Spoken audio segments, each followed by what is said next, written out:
그래서 저는 지금은 주식을 파는 시기는 아니고요. 혹시라도 현금 보유 비중이 높다면 특히 단기 투자하신 분은 주식 비중을 좀 늘리셔도 될 것이다. 이런 말씀을 드리고 싶고요. 그런데 제가 늘 말씀드린 것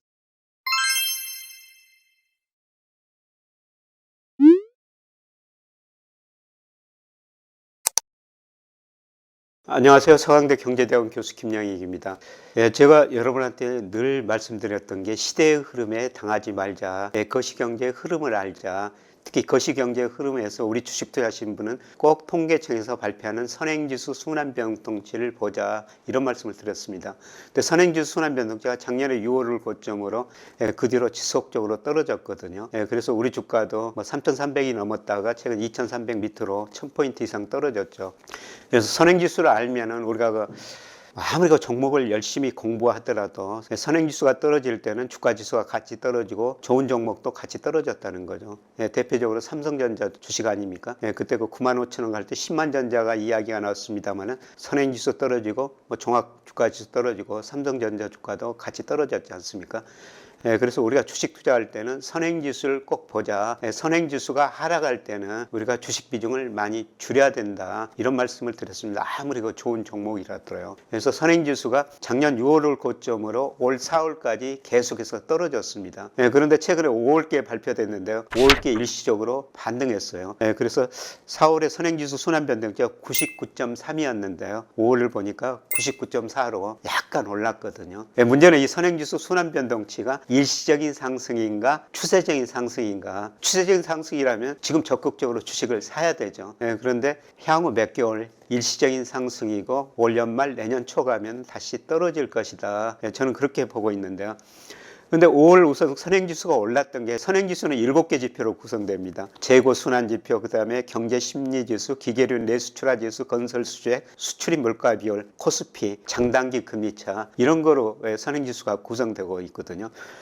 그런데 지난 5월 선행지수가 오르는 내용을 보니까 재고 순환지표가 좋아졌어요. 지금 여러분 신문에서 보면은 삼성전자, LG전자 재고가 많이 쌓이고 있다 이런 보도가 나오는데요. 이건 5월 통계입니다. 그래서 재고 출하 비율이라고 그러는데요. 출하에 비해서 일단 5월 달에는 재고가 좀 줄어들었어요. 근데 이게 6월 달에는 다시 좀 올라갈 거로 생각이 됩니다만은 이것 때문에 선행지수가 올라갔고요. 그 다음에 경제심리지수도 조금 개선됐어요. 이 경제심리지수라는 건 뭐냐면은 한국은행에서 매월 말에 소비자심리지수, 그 다음에 기업경기실사지수 이걸 발표합니다. 그래서 경제심리지수라는 것은 소비자심리지수하고 기업경기실사지수 BSI를 합친 건데요. 물론 기업이 경기를 더 잘할 것이다 이런 의미에서 가중치를 BSI 기업경기실사지수에서 75% 소비심리 에다가 25%를 주고 경제심리를 지수라는 걸 작성하거든요. 이게 5월은 올랐었어요. 그 다음에 5월 보니까 기계류 출하지수 이게 올랐고요. 물론 코스피는 많이 떨어졌었죠. 그런데 장단기 금리차가 최근 3월, 4월, 5월 장단기 금리차가 계속 확대됐었어요.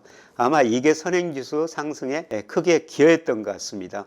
그런데 이제 문제는 앞으로 선행지수가 계속 오를 것인가 이게 이제 중요한 문제가 아니겠습니까? 그런데 제가 선행지수를 예측할 때 장단기 금리차 가지고 예측을 합니다. 그래서 제가 장단기 금리차라는 것은 그림에 그려놨습니다만 우리 정부가 발행하는 10년 국채 수익률하고 1년 국채 수익률 차이예요. 이 장단기 금리차가 확대되면 앞으로 경기가 좋아진다. 선행지수가 올라간다. 장단기 금리차가 축소되면 경기가 나빠진다. 그런 의미가 되는 것이죠. 근데 실제로 우리나라가 장단기 금리차 10년하고 1년 국채 수익률하고 우리 선행지수 순환변동치하고요. 제가 통계적 관계를 분석해 보니까 상관계수가 0.67 정도 나오고요. 장단기 금리차가 한 5개월 정도 선행하게 나옵니다. 그래서 장단기 금리차를 보면 앞으로 선행지수를 예상할 수가 있다는 거죠.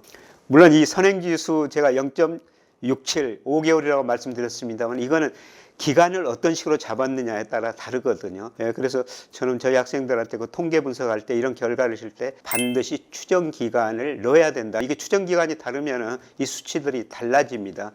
그래서 꼭 추정 기간이 넣어야 되는데요. 2008년 1월부터 올 5월까지 제가 통계 분석 한번 해본 겁니다. 그리고 원인 결과를 분석해 보니까요. 역시 장단기 금리차가 확대되면은 선행지수 순환 변동치가 올라갔고 장단기 금리차가 축소되면은 5개월 시차를 두고 선행지수 순환 변동치가 떨어졌다는 겁니다.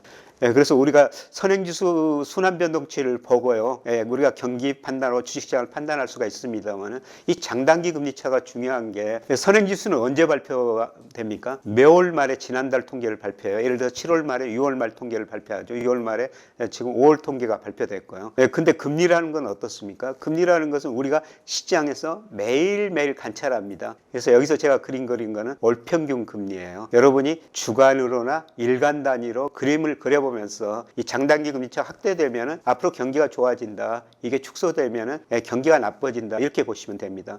그만큼 그 채권 시장이 상당히 똑똑하다는 거죠. 이건 우리나라뿐만 아니에요. 최근에 또 미국 장단기 금리차가 역전됐지 않습니까? 미국 10년 국채 수익률이 2년 전보다 낮아졌어요. 과거 역사를 보면 장단기 금리차가 역전됐을 때 기간의 문제였지 반드시 경기 침체가 왔다는 겁니다. 그만큼 금리라는 게 미래의 경제를 예측해 준다는 것이죠. 그래서 제가 5개월 선행성을 가지고요.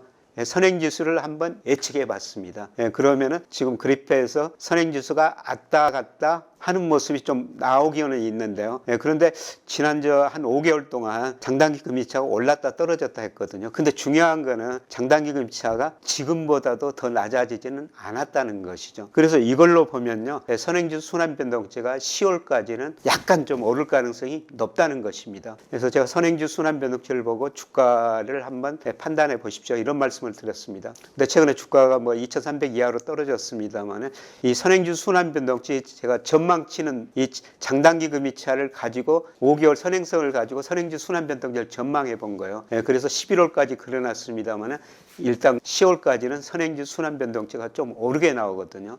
이런 의미에서 보면 어떻습니까? 주가가 여기서 추가적으로 더 떨어지기 보다는 제가 늘 8, 9월에는 주가가 일시적으로 반등할 수가 있습니다. 이런 말씀을 드렸습니다만 이걸 보더라도 8, 9월쯤에는 10월 초까지는 아마 주가가 반등할 수 있다. 이렇게 보고 있습니다. 그래서 장단기 금리차 가지고 제가 선행지수를 전망해 보고 그 다음에 이걸 주가하고 연결시켜 본 겁니다. 이 두 그림 참조하면요. 앞으로 주식시장이 어떻게 될 것인지 물론 이게 정확하게 맞지는 않지만 어느 정도 방향은 짐작해 볼 수가 있다는 것입니다. 그래서 저는 이런 의미에서 지금 코스피가 2300 밑으로 떨어졌고요. 여기 많이 떨어지니까 많은 비관적인 전망이 나오죠. 물론 여기서 더 떨어질 수가 있어요. 사실 제가 작년에 코스피가 3,300 갈 때 한 언론하고 인터뷰하면서 2,200까지도 떨어질 수 있습니다. 뭐 이런 전망을 해가지고 엄청난 욕도 많이 얻어먹고 저항을 받았었는데요. 실제로 그 수준까지 떨어지고 있지 않습니까? 아직 물론 2,200까지는 안 가더랐습니다만 뭐 최악의 경우 그 정도까지는 떨어질 수가 있어요. 그러나 이런 선행지수 순환변동치를 보면은 앞으로 하락 확률보다는 상승 확률이 높다는 것입니다. 특히 이거 10월까지만 보면요. 그래서 우리 주가가 박스권 이미 행보 국면에 들어섰는데 지금은 거의 박스권 하단이 아닐까. 그래서 저는 지금은 주식을 파는 시기는 아니고요. 혹시라도 현금 보유 비중이 높다면 특히 단기 투자하신 분은 주식 비중을 좀 늘리셔도 될 것이다. 이런 말씀을 드리고 싶고요. 그런데 제가 늘 말씀드린 것은 이 선행지수 상승이 일시적인 상승이다. 추세적인 상승은 아닐 것이다. 내년 상반기가 더 어려운 국면이다. 이런 말씀을 계속 드렸습니다. 그래서 제 이야기를 듣고 일부분은 비관론자가 왜 오른다고 그러느냐, 또 떨어진다고 그러느냐, 그거는 기간의 문제예요. 제가 지금 오른다고 말씀드리는 것은 8, 9월 정도입니다. 그리고 내년에는 경기가 더 침체에 빠질 수 있으니까 주가가 한 단계 더 떨어질 수 있다. 그때가 주식을 싸게 살 수 있는 기회다. 계속 이런 말씀을 드리고 있습니다.